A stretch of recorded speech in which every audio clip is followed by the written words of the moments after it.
Sveiki gyvi.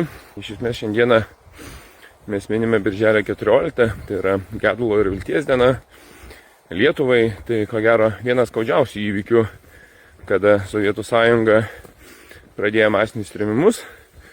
Labai didelė dalis Lietuvos visuomenės buvo ištremta į gulagus, į Sibirą. Daug žmonių tenais mirė, daug žmonių iš tikrųjų paaukojo savo gyvybę dėl mūsų valstybės ateities ir dėl mūsų laisvės. Dėja taip jau yra, kad gyvenimas ir istorija dažniausiai jinai yra besikartojanti. Kartojasi jinai todėl, kad visuomenė, žmonės, gyventojai, tautos taip ir neišmoksta savo pamokų, kad tu turi puoselėti ir tu turi saugoti savo istoriją. Tu turi saugoti savo šaknis ir tu jas turi ginti.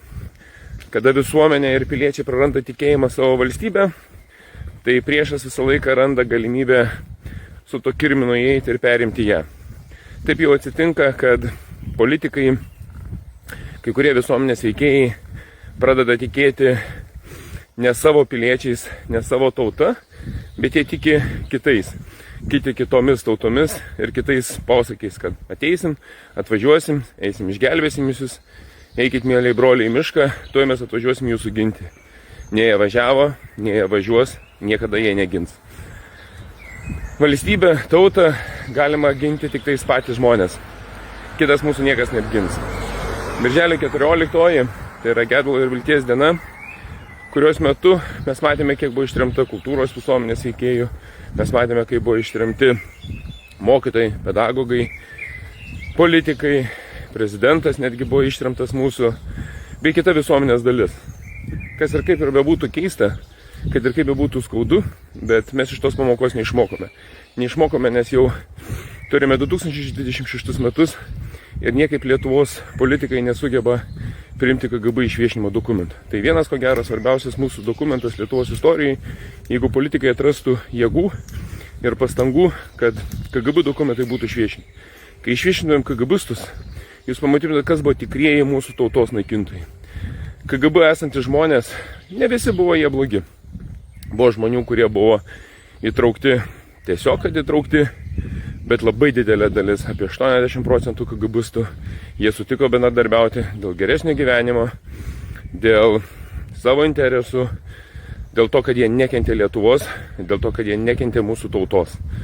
Aš manau, kad tai yra didžiausia klaida. Deja, taip jau yra, kad socialdemokratai ir konservatorių politinės jėgos, netgi ir mūsų prezidentas, kuris galėtų parodyti lyderystę šitame projekte ir pateiktų ir įstatymo projektą, kuris buvo mano pateiktas, galėtų jisai pateikti, galėtų visa politinė bendruomenė ir šitos dokumentus šviešinti.